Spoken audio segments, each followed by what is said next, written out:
नमस्कार. 1945च्या दरम्यान दुसरं महायुद्ध संपुष्टामध्ये आलं आणि त्याच्यामध्ये दोस्त राष्ट्रांची जरी म्हणायला जीत किंवा विजय झाला असला तरी ब्रिटनची सगळी शासन यंत्रणा या युद्धामुळे खिळखिळी झालेली होती. संबंध जगभर पसरलेल्या वसाहतींचा कारभार आर्थिकदृष्ट्या आणि मुलकीदृष्ट्याही याच्या पुढे आपल्याला फारसा परवडणार नाही हे ब्रिटिश राज्यकर्त्यांच्या पक्क लक्षामध्ये यायला लागलं होतं. त्याच वेळेला भारतामध्ये स्वातंत्र्याची आस किंवा स्वातंत्र्यासाठी केले जाणारे एकंदर प्रयत्न पराकोटीला पोहोचलेले होते आणि 1945 साल संपता आता स्वातंत्र्य आपल्या उंबरठ्यापर्यंत आलेलं आहे याची जाणीव भारतातल्या पुष्कळशा लोकांना होऊ लागली. आता ही जाणीव एका बाजूला होत असताना मोठ्या दिल्ली, आग्रा, लाहोर, मुंबई या शहरामध्ये वेगळं राजकारण शिजत होतं.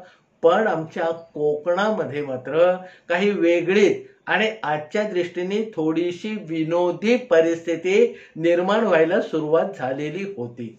आता स्वातंत्र्य येणार म्हणजे काय होणार हे तसं फारशा लोकांना स्पष्टपणे म्हणावं असं काही कळत नव्हतं. पण त्याच्या आजूबाजूला होणारे परिणाम मात्र सगळ्यांना क्षणोक्षणी आणि दिवसेंदिवस जाणवायला लागलेले होते. आता जेव्हा भारत आणि पाकिस्तान ही दोन राष्ट्र निर्माण होणार, भारताची फाळणी होणार आणि त्याच वेळेला भारतामध्ये त्यावेळेला जे 600च्या आसपास संस्थानं होती त्या संस्थानांचं विलिनीकरण याचं काम वल्लभभाई पटेलांनी आपल्या शिरावर घेतलेलं होतं.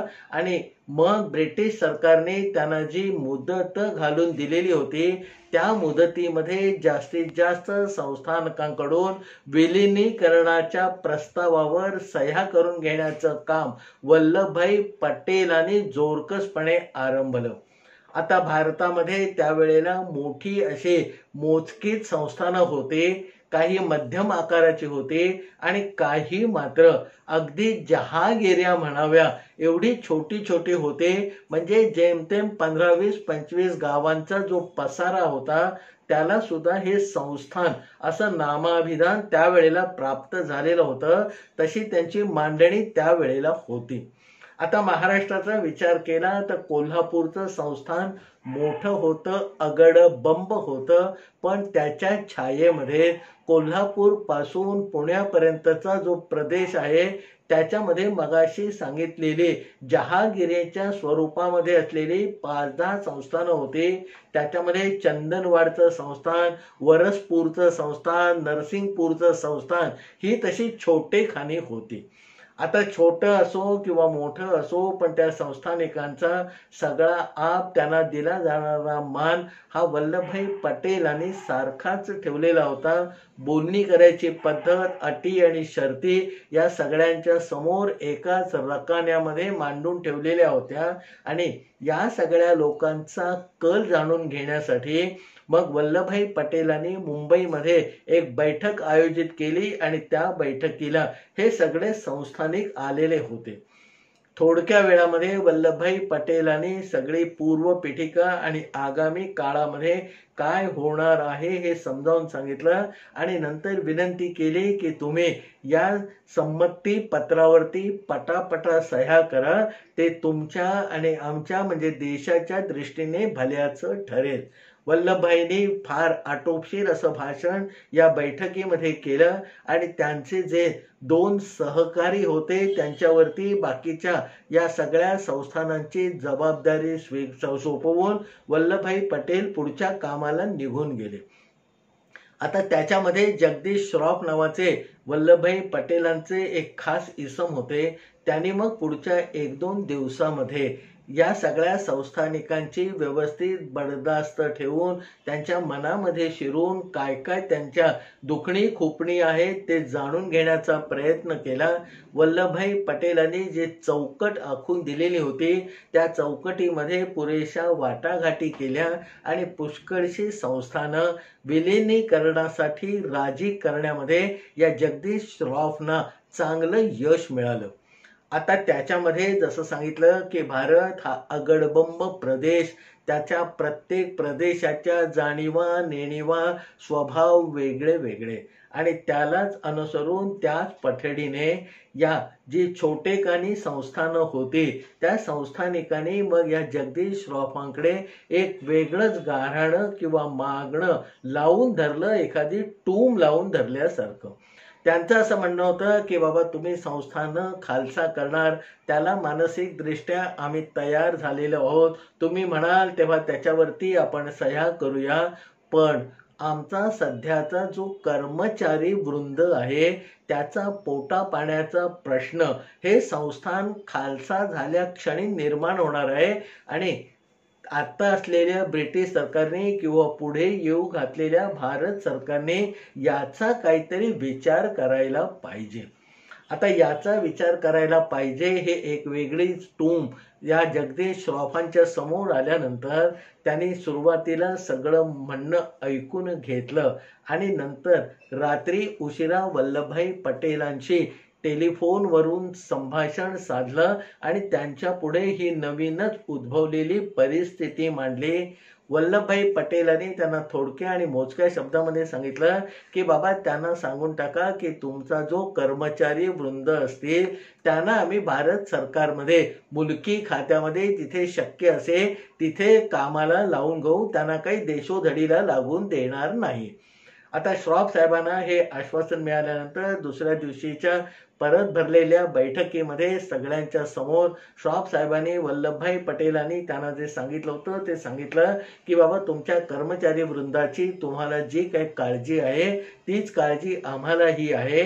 तुम्ही हा प्रश्न आमच्या पुढे आणल्यामुळे आत्ताच त्या प्रश्नाचं उत्तर शोधणं आम्हाला सोपं झालेलं आहे आणि भारत शासन म्हणून जे काही शासन याच्या पुढे निर्माण होणार असेल त्याची जी खाती आणि व्यवस्था असेल त्याच्यामध्ये या सगळ्यांना आम्ही सामावून घेऊ.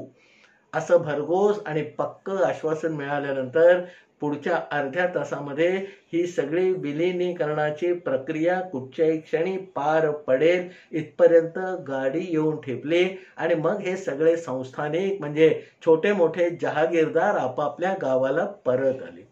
त्याच्यानंतर यथावकाश 15 ऑगस्टचा दिवस उजाडला. 1947 साल 15 ऑगस्ट नियतीशी केलेला करार या सगळ्या गोष्टी एका पाठोपाठ एक घडल्या आणि नंतर मात्र 15-20 दिवसांनी म्हणजे सप्टेंबरच्या पहिल्या दुसऱ्या आठवड्यामध्ये एका दिवशी रत्नागिरीमध्ये त्यावेळेला जे ब्रिटिश अंमलदारच कलेक्टर म्हणून थोडे दिवस भारत सरकारच्या वतीनेही काम बघणार होते त्या बॅप्टिस्ट डुमिंगकडे एक वेगळाच प्रश्न उभा राहिला.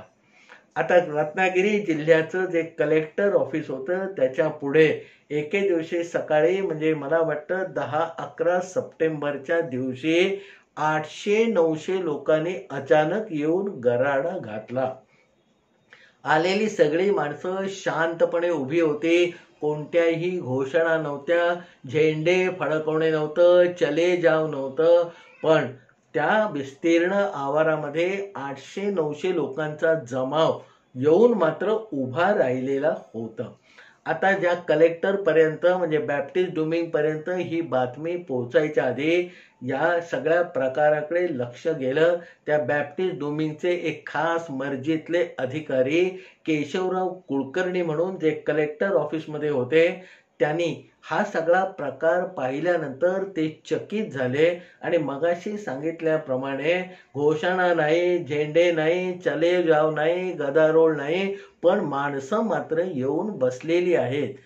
त्या माणसांच्या घोळक्यामधून वाट काढून हे केशव कुलकर्णी कलेक्टर ऑफिसमध्ये गेले. त्याने त्यांच्या हाताखालच्या 2-4 वरिष्ठ अधिकाऱ्यांना बोलवून घेतलं आणि या बाहेर 800-900 लोकांचा जो काही घोळका आलेला आहे त्याबद्दल विचारणा केली.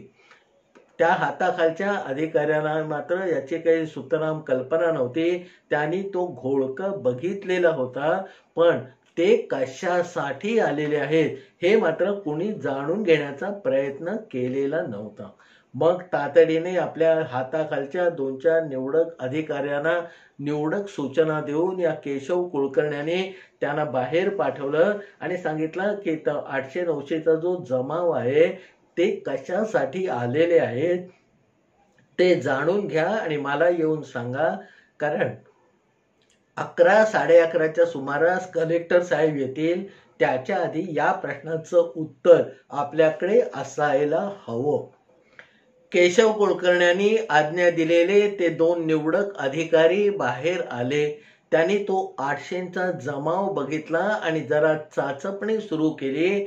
तेव्हा मग त्या गर्दीतला एक माणूस स्वतःहून पुढे आला.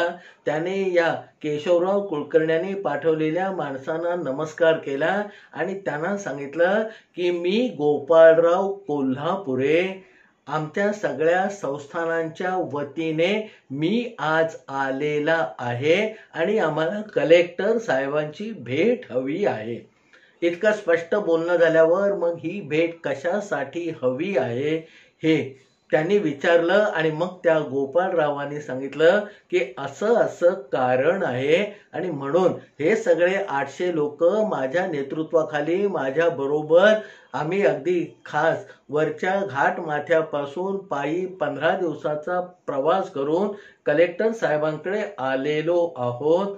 मग या 2 अधिकाऱ्यांनी जेव्हा अजून बारकाईने नजर फिरवली तेव्हा लक्षात आलं की ही सगळी माणसं आपापलं चंबू गबाळ म्हणजे छोटेखाने संसार घेऊन उभी आहेत. गोपाळरावांकडनं कळलेली ही बातमी ऐकून किंवा माहिती घेऊन हे 2 अधिकारी परत केशव कुलकर्ण्यांकडे आले आणि त्यांनी सांगितलं की बाबा कोल्हापूर आणि आसपासच्या संस्थानांच्या वतीने गोपाळराव कोल्हापुरे नावाच्या एका माणसाच्या नेतृत्वाखाली ही सगळी 800 माणसं आलेली आहेत आणि त्यांना कलेक्टर साहेबांना भेटायचं आहे. केशवराव कुलकर्ण्यांनी मग मध्यम मार्ग काढला आणि त्यांना त्याच अधिकाऱ्यांना बाहेर पाठवून सांगितलं की बाबा मोठ्या आदराने सन्मानाने त्या गोपाळरावांना आधी माझ्याकडे घेऊन या. त्यांचं म्हणणं काय आहे ते आपण ऐकून घेऊया आणि मग कलेक्टर साहेबांशी कसं बोलायचं, विषय कसा मांडायचा हे गोपाळरावांना आपण समजावून सांगूया. ते अधिकारी बाहेर आले. पुढच्या 5 मिनिटांमध्ये गोपाळरावांना घेऊन कुलकर्ण्यांच्या समोर जाऊन बसले. कुलकर्ण्यांनी चहा पाणी केलं आणि मग गोपाळरावांनी परत एकदा आपली ओळख करून दिली आणि आपल्याकडे असलेलं एक बाड म्हणजे कागदाचं गुंडाळी किंवा पुडकं या केशवराव कुलकर्ण्यांच्या समोर ठेवलं. केशवराव कुलकर्ण्यांनी ते उलगडून बघितलं आणि त्यांच्या पायाखालची वाळू सरकली. आता हा विषयामध्ये आपण लुडबुड करणं योग्य नाही, कारण हा विषय इतका महत्वाचा आहे की केवळ कलेक्टर साहेबच याला काय तो प्रतिसाद देऊ शकतात. हे लक्षात आल्यावर केशवराव कुलकर्ण्यांनी गोपाळराव समजावून सांगितलं की बाबा कलेक्टर येतील, त्यांच्या पुढे असं जायचं, असं बसायचं, असा नमस्कार करायचा आणि अशा पद्धतीने हा विषय मांडायचा. गोपाळरावांनी सगळं समजावून घेतलं. तसा तो या सगळ्या मुशीमधून गेलेला माणूस असावा असं केशवराव कुलकर्ण्यांचं पहिल्या 2 मिनिटांमध्येच मत झालेलं होतं. यथावकाश 11-11:30 वाजता कलेक्टर साहेब आले. कलेक्टर साहेब आतमध्ये जाऊन स्थिरस्थावर झाल्यानंतर केशवराव कुलकर्ण्यांनी या गोपाळराव कोल्हापुरेबद्दल जाऊन त्यांना सांगितलं आणि त्यावेळेला या बॅप्टिस्ट डुमिंगच्या चेहऱ्यावर जे भाव उमटले त्याच्याबद्दल केशवराव कुलकर्ण्यांना आश्चर्य वाटलं. कारण कोणतीही चिंता तणाव न येता हे अपेक्षितच होतं असा काहीतरी भाव या बॅप्टिस्ट डुमिंग साहेबांच्या चेहऱ्यावरती पटकन उमटलं. आता त्यांची या गोष्टीला मान्यता आहे हे कळल्यावर केशवराव कुलकर्णी यांनी मग गोपाळराव कोल्हापुरेंना घेऊन परत या कलेक्टर साहेबांच्या पुढे उभे राहिले, ओळख करून दिली. कलेक्टर साहेबांनी ते कागदाचं पुडकं बघितलं आणि झटा झटा झटा आपल्या केशवराव कुलकर्ण्यांना आणि त्यांच्या खालच्या 2 अधिकाऱ्यांना पटापटा आदेश दिले आणि ते पुढच्या कामासाठी मोकळे झाले. कलेक्टर साहेबांनी आपलं हे काम असं उरकून टाकल्यावर गोपाळराव कोल्हापुरे, केशवराव कुलकर्णी बाहेर आले. गोपाळराव परत त्या गर्दीला सामोरे गेले आणि केशव कुलकर्णी कलेक्टर साहेबांनी सांगितलेल्या आदेशांची पुढची अंमलबजावणी करायच्या कार्यक्रमाला लागले. त्याच्यानंतर मग रत्नागिरी जिल्ह्यामध्ये पुढच्या 15 दिवसामध्ये धुमाकूळ नावाची जी काही गोष्ट होती ती घडायला सुरुवात झाली. आता त्यावेळेला रत्नागिरी इलाका म्हणून जो होता त्याचा जो विस्तार होता तो खाली अगदी सावंतवाडीपासून वर माणगाव खेडपर्यंत होता. इथल्या सगळ्या सरकारी अंमलदारांना, ऑफिसरना, शाळांना, PWD खात्याला आणि छोट्या छोट्या उद्भूत झालेल्या ग्रामपंचायतींना मग कलेक्टर साहेबांकडून किंवा त्यांच्या ऑफिसातून निघालेली एक एक फरमानं पोचती व्हायला लागली. स्वातंत्र्य मिळाल्यानंतर पहिल्यांदा स्वतंत्र देशाचा कारभार पाहणाऱ्या त्या तिथल्या म्हणजे चिपळुणातल्या, संगमेश्वरातल्या, देवरुखातल्या, माणगावातल्या अधिकाऱ्यांनी ही फरमानं वाचून त्यांचे डोळे पांढरे व्हायची वेळ आली. त्याच्यानंतर 8-10 दिवसामध्ये प्रत्येक शाळेमध्ये, प्रत्येक तहसील ऑफिसमध्ये, प्रत्येक PWDच्या कामामध्ये, प्रत्येक पोलीस स्टेशनमध्ये म्हणजे जवळजवळ झाडून प्रत्येक सरकारी ऑफिसमध्ये कलेक्टर साहेबांकडून 8-8, 10-10 कारकून पाठवण्यात आले आणि प्रत्येक शाळेमध्ये 8-8, 10-10 कारकून आणि 10-10, 20-20 शिक्षक पाठवण्यात आले. आता सुरुवातीला जे फरमानं आलेले होते त्याच्यामध्ये याचा खुलासा किंवा उलगडा होता की माननीय कलेक्टर साहेब यांच्या अनुमतीने, आदेशाने तुमच्या शाळेमध्ये पुढच्या 15 दिवसामध्ये 10 शिक्षक आणि 10 कारकुनांची नेमणूक करण्यात आलेली आहे आणि त्याची बाकीची सगळी कार्यवाही पुढच्या काही दिवसामध्ये पूर्ण करण्यात येईल.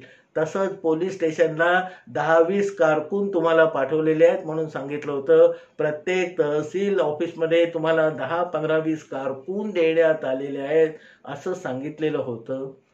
आता काही दिवसापूर्वी ब्रिटिशांचा अंमल असताना एक एक माणूस मागवण्यासाठी लोकांचे काळ्याचे केस पांढरे होत 2-2 वाहनांचे जोड झिजत असत तरी मागवलेला एखादा कारकून किंवा शिपाई काही सरळपणे त्या ऑफिसपर्यंत पोहोचत नसे.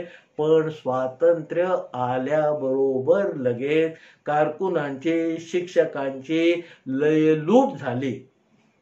हे सगळं जेव्हा प्रत्यक्षात अंमलात यायला लागलं तेव्हा गावोगावी अनेकानेक घटना घडायला लागल्या आणि त्या सगळ्या विनोदी पद्धतीच्या होत्या. आता जेव्हा संगमेश्वरामध्ये आणि चिपळूणच्या शाळेमध्ये या कारकुनांची आणि शिक्षकांची पहिली फौज जमा झाली त्यावेळेला जिल्हा परिषदेची एकमेव शाळा चिंचनाक्याच्या जवळ चिपळुणामध्ये होती. तिथे गोडसे हेडमास्टर होते. एका भल्या पहाटे म्हणजे 28-30 सप्टेंबरला त्यांच्या शाळेच्या आवारामध्ये 20-25 माणसं येऊन उभी राहिली. जसं पहिल्यांदा केशवराव कुलकर्ण्यांना 800 माणसं बघून झालं होतं तसंच काहीसं या गोडसे मास्तरांना ही 8-10-20 माणसं बघून झालं होतं. मग ती सगळी माणसं आतमध्ये आली. त्यांनी आपल्याला कारकून म्हणून, आपल्याला शिक्षक म्हणून मिळालेली नियुक्ती पत्रक या गोडसे हेड मास्तरांच्या समोर टेबलावर ठेवली आणि सांगितलं की साहेब, कलेक्टर साहेबांनी तुमच्या शाळेमध्ये आमची नियुक्ती केलेली आहे, तेव्हा उद्यापासून आम्हाला कामावर घ्या. आता कारकून म्हणून जी ही मंडळी पुढे उभी होती, त्यांच्या पाठीवर त्यांचं जे सामान होतं ते सुद्धा विचित्र होतं.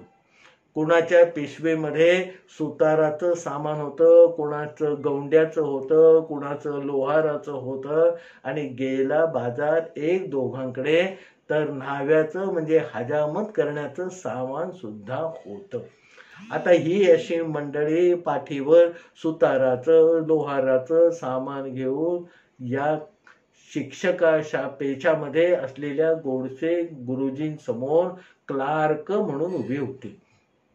सरकारी आदेश असल्यामुळे आता याला कसं पुरं पडायचं ते सावकाश बघू असा विचार करून गोडसे मास्तरांनी म्हणजे हेड मास्तरांनी या सगळ्यांना आपल्या खाली रुजू करून घेतलं आणि त्यांना सांगितलं की बाबा, जसं माझ्याकडे काम येईल तसं मी तुम्हाला देत जाईन, पण आजपासून तुमची कारकून म्हणून नोकरी माझ्या शाळेमध्ये सुरू झाली असं समजा.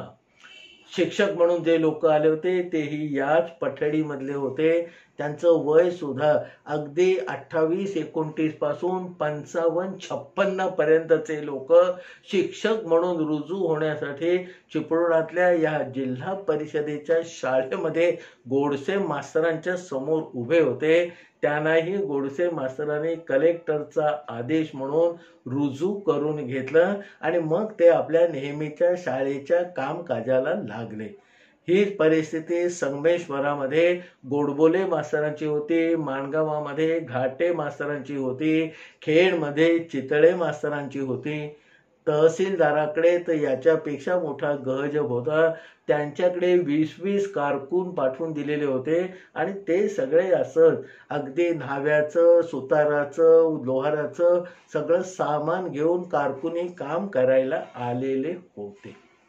आता या सगळ्या कारकुनाने, शिक्षकाने पुढच्या महिना, 2 महिने, 6 महिने संबंध रत्नागिरी इलाख्यामध्ये जो काही गदारोळ उडवून दिला तो विशेष वर्णन करून सांगायची काही फार गरज आहे असं मला वाटत नाही. कारण वरतून पाठवलेले हे सगळे लोक कोण शिक्षक म्हणून तर कोणी क्लार्क म्हणून, कारकून म्हणून कामाला पोटा पाण्याला लागलेले होते. त्यावेळेला परिस्थिती किंवा एक पठडी अशी होती की सगळ्या सरकारी नोकरांचे पगार कलेक्टर ऑफिसमधल्या ट्रेझरीमधनं निघत असत आणि मग ट्रेझरीमधले कारकून त्यांना जसा वेळ होईल तसा तसा ती पगाराची रक्कम घेऊन एकेका शाळेमध्ये येऊन त्याचं वाटप करत असत. कारण त्यावेळेला कलेक्टर हीच फक्त एक ऑथॉरिटी होती जी पैशाच्या व्यवहाराचं नियोजन आणि नियंत्रण करत होती. हे सगळे कारकून आणि शिक्षक ज्या सगळ्या ठिकाणी रुजू झाल्यावर तहसीलदाराकडे 20-20 कारकून येऊन पडल्यावर 2-2.5 महिन्यांनी जेव्हा पगाराचा वेगळा माणूस पगार घेऊन आला, त्याने बाबा सगळे पैसे एकत्र आणले. तो त्या शाळेमध्ये गेला, म्हणजे चिपळूणातल्या गोडसे मास्तरांच्या शाळेमध्ये गेला आणि त्याने सांगितलं की बाबा, हा पगार आलेला आहे, तो तुम्ही ताब्यात घ्या. आतापर्यंत येणारा पगार असा येत असे की कारकून येत असे, प्रत्येक शिक्षकाला बोलवत असे, त्याच्याकडे असलेल्या एका शीटमध्ये म्हणजे कागदावर त्या शिक्षकाचा तो 14 रुपये 9 पैसे जो काही पगार असेल तो नोंदवलेला असे. तो पगार त्याला देत असे आणि त्याची तो पगार मिळाल्याबद्दल त्या शिक्षकाची सही घेत असे आणि मग ती लंबी चौडी लिस्ट घेऊन परत कलेक्टर ऑफिसमध्ये जात असे. आता पगार घेऊन मी आलोय म्हटल्यावर गोडसे मास्तरांनी सगळ्या शिक्षकांना बोलावलं आणि सांगितलं, हा माणूस तुमचा पगार देणार आहे. आता तो माणूस अवाक होऊन यांच्याकडे नुसता बघत राहिला. त्याच्याकडे पैशाची पिशवी होती, एक सरकारी कागद होता, पण येताना त्याने तो काही वाचलेला नव्हता आणि त्यामुळे त्याला असं वाटलं होतं की दोन्ही गोष्टी हेडमास्टरांच्या डोक्यावर मारायच्या आणि आपण परत जायचं. आता पगार प्रत्यक्ष आपण वाटायचा हे कळल्यावर त्याला धरणी कंप होऊन ही जमीन जर आपल्याला पोटात घेईल तर बरं असं वाटायला लागलं. कारण त्याला तशी मोजदाद म्हणतात ते 20-25च्या पुढे आकडे येत नव्हते. लिहिलेलं काय हे काही ओ म्हणतात ठो वाचता येत नव्हतं. मग गोडसे मास्तरांनी सगळ्या परिस्थितीचा अंदाज घेऊन त्याच्या वतीने सगळ्या शिक्षकांना स्वतःच पगार दिला, स्वतः त्या कागदावर शिक्षकांच्या सह्या घेतल्या, तो कागद परत त्याला दिला आणि रवाना केला. असे ज्या ज्या ठिकाणी नवीन कारकून पगार घेऊन गेले होते प्रत्येक ठिकाणी परिस्थिती हीच होती, फक्त पात्र वेगळी होती. नंतर मात्र गावोगावी असणाऱ्या अधिकाऱ्यांनी, शाळा मास्तरांनी, तहसीलदारांनी याचा एक साध्यंतर रिपोर्ट कलेक्टर ऑफिसला पाठवला की बाबा तुमचा माणूस इथे येतो आणि पगार आम्हालाच वाटावा लागतो, तर याच्या बाबतीमध्ये काही बदल झाला असेल तर तसा खुलासा करावा. अशी सगळी पत्र जेव्हा तक्रारीचं सूर घेऊन या केशवराव कुलकर्ण्यांकडे गेली तेव्हा मात्र ते हादरले. त्यांना सगळा जो मजकूर होता तो समजला होता आणि कल्पना शक्तीने त्यांनी तिथे गेल्यावरती काय घडलं असेल, कारण हे सगळे अंगठाबहाद्दर, अक्षरशत्रू, पगाराचं वाटप करणार हीच गोष्टमुळे कोणाच्याही मनाला न पटणारी होते. पण खालच्या यंत्रणेने एक एक कारकून धरून एक एक काम त्याच्या माथ्यावर मारलेलं होतं.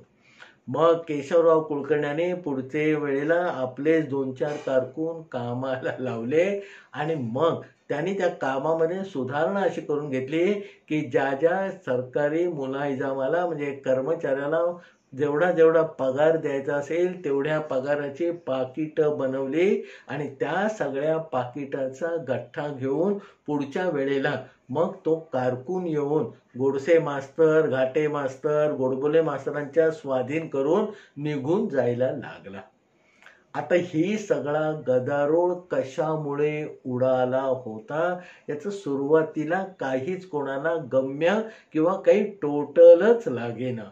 पण हळूहळू याच्या मागच्या जे पडदे होते ते सारले जायला लागले आणि मग हा सगळा प्रकार ही 800-900 माणसं कारकून म्हणून कशी काय आली, मग त्याने काय काय काम करायचं ठरवलं, या सगळ्या गोष्टी उजेडामध्ये यायला लागल्या आणि मग त्याच्यातून अनेकच विनोदी गोष्टी बाहेर पडायला लागल्या. आता मगाशी जसं सांगितलं तसं 2-4 सुतार, 2-4 गवंडी शिक्षक म्हणून किंवा कारकून म्हणून गोडसे मास्तरांच्या चिपळुणामध्ये दाखल झाले होते. आता यांना वर्गावर पाठवून काही उपयोग नाही हे गोडसे मास्तरांच्या, गोडबोले मास्तरांच्या ध्यानात आलं आणि मग त्याने आपल्या अक्कल हुशारीने जिथे कुठे शाळेची डागडुजी करायची होती, गवंडी काम होतं, सुतार काम होतं, ते या नवीन आलेल्या शिक्षकांकडनं आणि कारकुनांकडनं गोड बोलून करून घ्यायला सुरुवात केली. आता त्याच्यामध्ये सुद्धा दोघांचा फायदाच होता, कारण शिक्षकी काम या लोकांना जमणार नव्हतं आणि उलट एखादं सुतार काम किंवा एखादं गवंडी काम मिळालं तर मग त्यांचे हात मात्र ते काम करायला कधीपासून शिवशिवत होते, असं जणू काही ते होतं. आता मगाशी सांगितल्याप्रमाणे सगळा हा विनोदाचा बहर उतरून गेल्यावर जे पडदे बाजूला होऊन एक एक गोष्ट प्रकाशामध्ये यायला लागले आणि या सगळ्या घटनांची मुळं कुठे आहेत हे जेव्हा लोकांना कळलं तेव्हा त्यांच्या आश्चर्याला पारावार राहिला नाही. या सगळ्या घटनांची मुळं होते जे श्रॉफ साहेबांनी वल्लभभाई पटेलांच्या नंतर ज्या जहागीरदार आणि संस्थानिकांची एक स्वतंत्र बैठक किंवा मीटिंग घेतली होती, त्या मीटिंगमध्ये या जहागीरदारांनी सांगितलं होतं की बाबा आमच्या कर्मचाऱ्यांचं काहीतरी बघा. मग त्यानं सरकारी सेवेमध्ये सामावून घेण्याचं आश्वासन वल्लभभाई पटेलांच्या माध्यमातून वल्लभभाई पटेलांकडून मिळालेलं आश्वासन श्रॉफ साहेबांनी दिलं होतं. त्याची जेव्हा अंमलबजावणी सुरू झाली तेव्हा हा सगळा घोळ झाला. आता अंमलबजावणी सुरू होण्यापूर्वी श्रॉफ साहेबांनी वल्लभभाई पटेलांना विचारून जे वचन दिलं होतं त्यावेळेला त्यांची धारणा अशी होती की हे आपला कर्मचारी वृंद म्हणतायत, म्हणजे आपले कर्मचारी म्हणतायत, म्हणजे यांचा ऑफिस स्टाफ असेल, जो लिहिण्या वाचण्यामध्ये कुशल असेल, ऑफिसचं काम करत असेल आणि त्याची संख्या हाताच्या बोटावर मोजण्या इतकी, म्हणजे 5-10 गेला बाजार 20 असेल आणि त्या सगळ्या 20 लोकांना आपण सामावून घेऊ असं आश्वासन श्रॉफ साहेबांनी दिलं होतं. विलिनीकरणामध्ये हे कलम घातलेलं होतं. आता हे कलम जेव्हा दोन्ही बाजूनी मान्य झालं आणि ही सगळी संस्थानिक मंडळी आपापल्या संस्थानामध्ये गेले, त्यांनी मग शेवटचे म्हणत असे दरबार भरवले आणि सांगितलं की बाबा आता आमचं संस्थान खालसा होणार आहे, पण तुमच्यापैकी कुणीही बेकार होणार नाही. संस्थानिकांच्या पदरी जे लिहू वाचू शकणारे कारकुनी काम करणारे होते त्यांना सगळ्यात पहिल्यांदा या संस्थानिकांनी आपल्याकडे हा माणूस कामावर आहे अशा अर्थाचं एक पत्र दिलं आणि त्या पत्रामध्ये अतिशय त्रोटक मजकूर होता की अमुक अमुक माणूस हुजूर हुकुमान्वये कायम आहे आणि म्हणून तो सरकारी पुढच्या नोकरीसाठी लायक आहे. आता जेव्हा कर्मचाऱ्यांनी म्हणजे तिथे लिहिता वाचता येणाऱ्या कारकुनाने काम करणाऱ्यांनी ही इरादा पत्र संस्थानिकांकडून घेतली, ती बातमी खाली गेल्यावर मग त्यांचे आचारी, पाणके, दरबारामध्ये काम करणारे हुजरे, नोकर यांनी सुद्धा अशीच पत्र संस्थानिकांकडून घेतली. अशी पत्र देण्यामध्ये संस्थानिकांच्या पदरचं काही जात नव्हतं. मग दरबारातली माणसं संपल्यावर त्या राज्यामध्ये जिथे कुठे सरकारी कामावर कोणी गौंडी, कोणी हमाल, कोणी सुतार असेल ते सुद्धा राजाकडे धावत आले आणि त्यांनी सुद्धा सांगितलं की महाराज आम्ही सुद्धा तुमचे नोकर आहोत. आता महाराजांनी या सगळ्यांच्या तोंडाकडे बघितलं, त्यांची मोजणी केली, नावं विचारली आणि पटापटा त्यांच्या नावाची सुद्धा अशी पत्र बनवून त्यांच्या हातामध्ये सोपवले. हुजूर हुकुमान्वये कायम.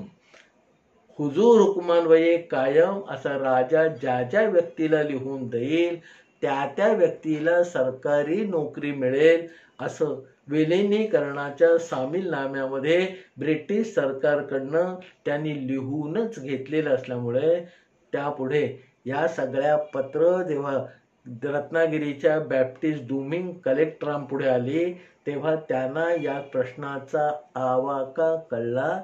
पण आपल्या वरिष्ठ अधिकाऱ्यांनी वल्लभभाई पटेलांनी आणि त्यांच्या खालच्या अधिकाऱ्यांनी हे आश्वासन दिलेलं आहे ते सामीलीकरणाच्या कागदपत्रामध्ये नोंदवलं गेलेलं आहे.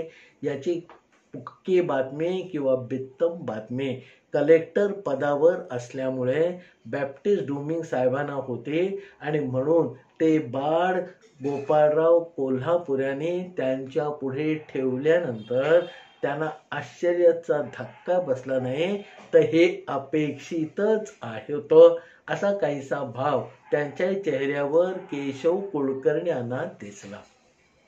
आता त्याच्यानंतर स्वतंत्र भारतामध्ये वेगवेगळ्या ठिकाणी ही अलोट अशी आलेली 800-900 माणसं कारकून, शिक्षक या पदावर काम करत होती. जसं जसं त्यांचं वय झालं, 58 पूर्ण झाली, तशी तशी ती रिटायर्ड होत गेली. मग पेन्शन त्यांना लागू झाली. पण जेव्हा केव्हा या माणसांबद्दल मोठे अधिकारी आपापसात चर्चा करत, तेव्हा या सगळ्यांचा जो उल्लेख होता तो म्हणजे हुजूर हुकुमान्वये कायम, म्हणजे हू हू का असाच करत असत.